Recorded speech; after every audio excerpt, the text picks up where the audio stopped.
Baik, bismillahirrahmanirrahim. Assalamualaikum warahmatullahi wabarakatuh. Perkenalkan, nama saya Deka Firmansyah dengan dengan NIM 230605110095. Di sini saya akan menjawab untuk soal-soal UTS sistem terdistribusi. Dan sebelumnya saya akan mengatakan demi Allah bahwa saya mengerjakan sendiri dengan jujur dan tidak menyontek teman. Baik, untuk pertanyaan pertama, yaitu jelaskan pengertian dari sistem terdistribusi dan berikan contohnya.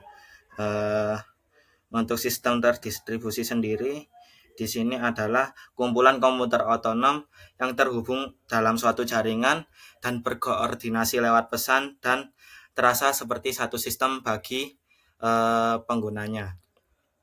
Tujuannya sendiri untuk berbagi beban, meningkatkan ketersediaan, keandalan, dan skalabilitas. Lalu untuk contohnya sendiri, banyak dari aplikasi yang sering kita jumpai, yaitu seperti Grab, Gojek, Tokopedia, dan Shopee. Lalu untuk yang nomor 2, sebut dan jelaskan tentang karakteristik sistem terdistribusi. Untuk karakteristiknya sendiri ada 6. Yang pertama, resource sharing, yaitu aplikasi bisa pakai hardware, software, atau data dari mana saja, termasuk web dan mobile. Lalu ada openness, atau standar yang terbuka sehingga sistem terdistribusi mudah diintegrasi dan dikembangkan. Lalu ada konkurensi, yaitu banyak proses bisa berjalan untuk mengakses satu server dalam waktu yang bersamaan. Lalu scalability, yaitu kemudahan untuk menambah kapasitas tanpa merubah arsitektur secara besar-besaran. Lalu ada fault tolerance, yaitu sistem tetap bisa jalan meski ada error pada sistem tersebut. Lalu ada transparansi, yaitu database yang tersembunyi atau terlihat seperti satu sistem saja bagi usernya. Lalu untuk yang nomor 3, yaitu sebut dan jelaskan tentang arsitektur utama sistem terdistribusi. Untuk soal nomor 3 ini, sistem terdistribusi mempunyai 2 arsitektur utama, yaitu master slave dan peer-to-peer.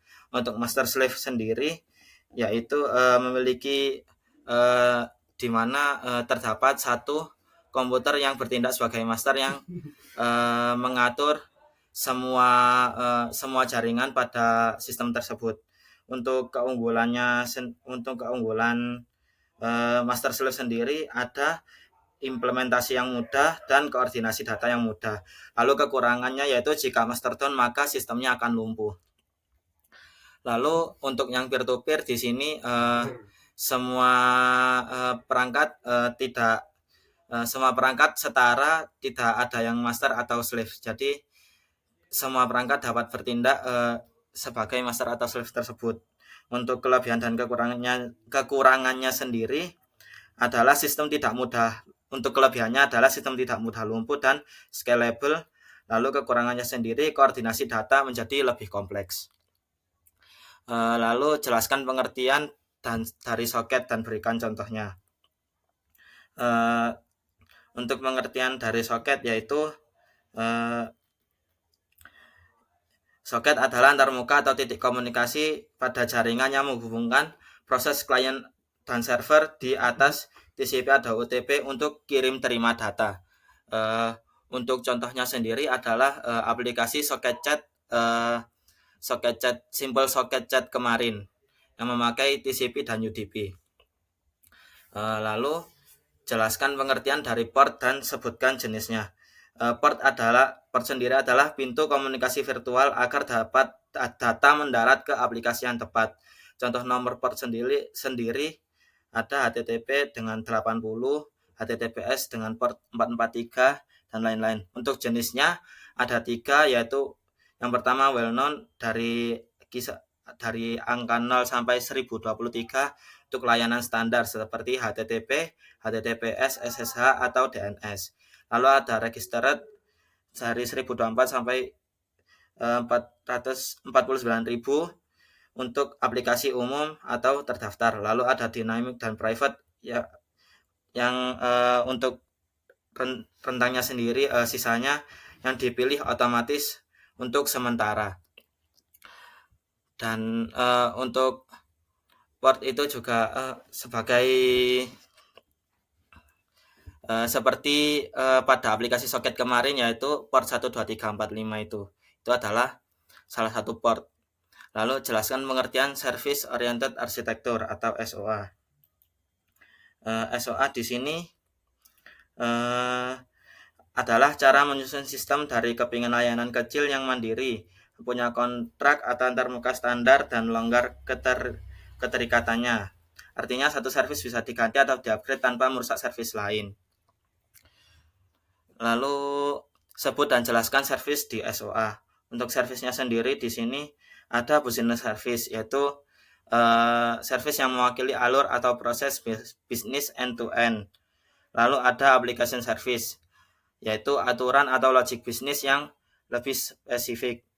Lalu infrastruktur service, yaitu dukungan non bisnis. Lalu ada enterprise service, yaitu lintas unit atau layanan lintas unit atau divisi. Dan ada utility service,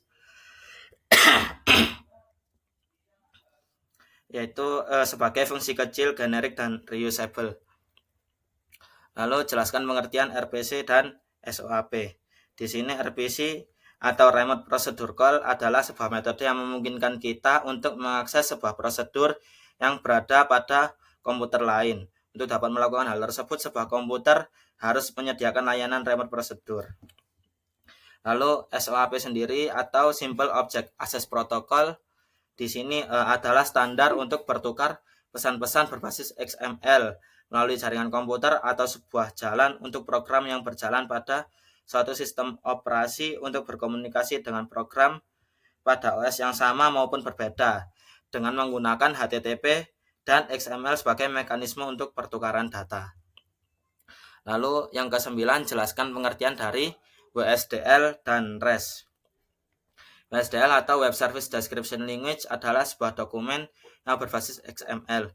WSDL sepenuhnya berisi kode XML yang digunakan untuk mendeskripsikan suatu layanan yang ada di web service.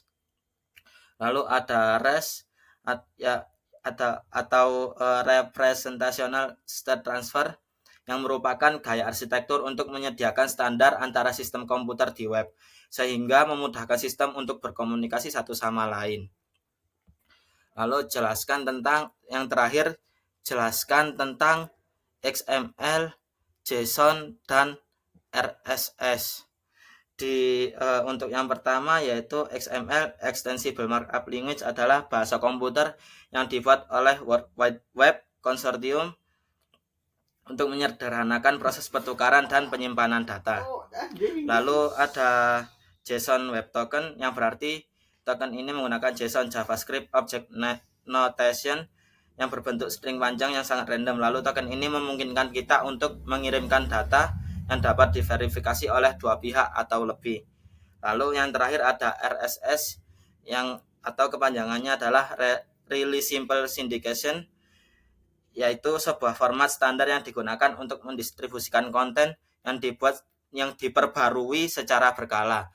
Dengan RSS, pengguna dapat mendapatkan update terbaru dari situs web favorit mereka tanpa perlu mengeceknya satu persatu. Mungkin itu saja dari saya. Kurang lebihnya mohon maaf. Terima kasih. Wassalamualaikum warahmatullahi wabarakatuh.